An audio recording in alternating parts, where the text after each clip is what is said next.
Somos un país multilingüe y pluricultural.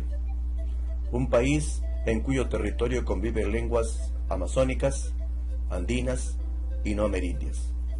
Un país que anhela convertirse en una nación.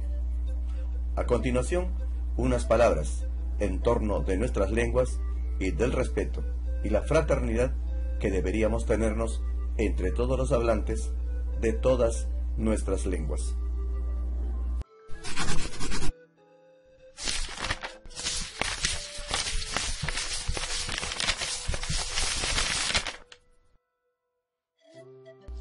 Bienvenidos a la zona del escribidor en esta nueva etapa.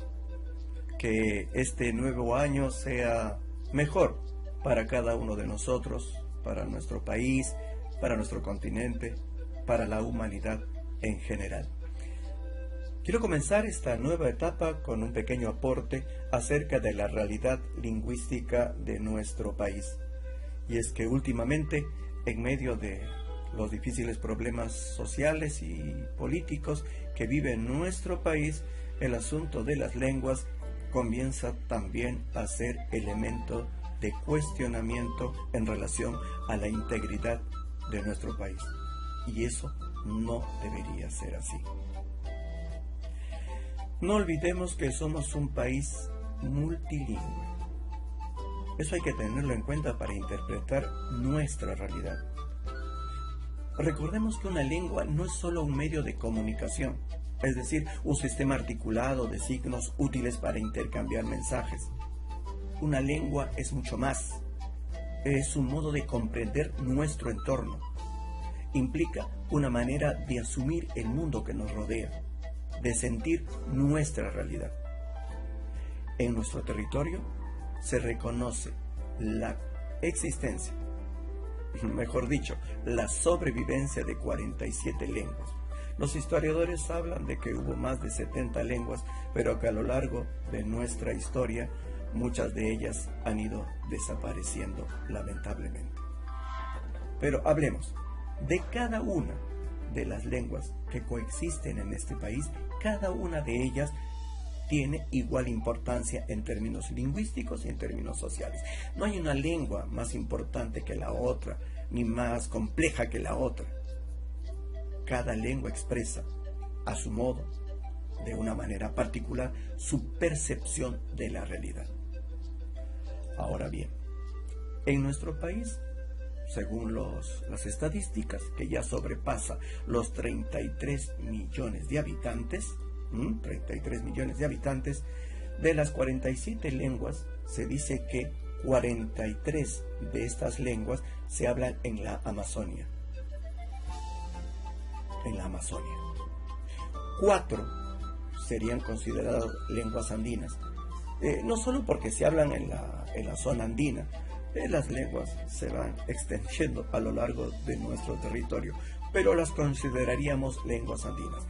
Y por supuesto el castellano, que sería la lengua hablada por la mayor cantidad de habitantes. Se considera que el castellano es hablado en la actualidad por más de 25 millones de hablantes. Es una lengua valiosa. Es una lengua valiosa y es la lengua materna de muchos de nosotros. Se entiende como lengua materna no en términos históricos, sino se le denomina lengua materna a la primera lengua con la cual asumimos nuestra realidad.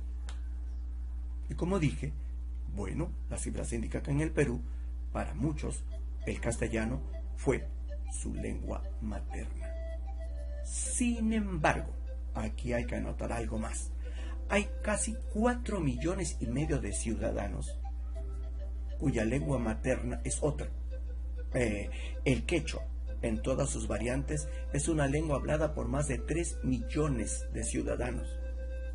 El aymara llega al 500,000 de personas. Y el otro tanto se identifica con las demás lenguas maternas. Pero no es una cuestión de cantidades. Es un asunto de identificación, de percepción de la realidad. En El libro Perú, País Posible del Instituto del IEP, allá por el año 75 del siglo pasado, wow. El doctor Alberto Escobar ya señalaba, hace ya tantos años, que en el decurso histórico de nuestro país había generado una realidad, ojo, bilingüe. ¿Qué quería decir? Que muchos ciudadanos nacían en el ámbito de una lengua materna, el quechua, el castellano, pero que habían tenido que aprender una segunda lengua.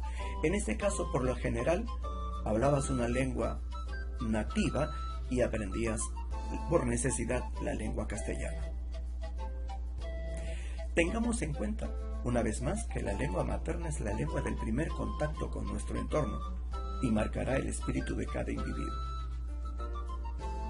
Somos un país multilingüe que busca entenderse como nación. Somos un país multilingüe que busca entenderse como nación. Tengámoslo presente en tanto buscamos la llamada integración del Perú. En mi caso, mi lengua materna es el castellano, pero como casi todos los habitantes de este país, yo propongo que nuestras diversas lenguas no nos separen, sino que nos integren en una gran nación. Las lenguas son importantes, cada una de ellas, porque expresan una forma de entender nuestra realidad. Si el Perú es un país multilingüe, bien, pero podemos encaminarnos a ser una gran nación por encima de esas diferencias, integrarnos en un solo espíritu. Que las lenguas no nos separen, sino que nos integren y respetémosla a cada una de ellas, al castellano, al quechua, al aymara y a todas las demás lenguas. Bueno, muchas gracias y nos vemos en la siguiente.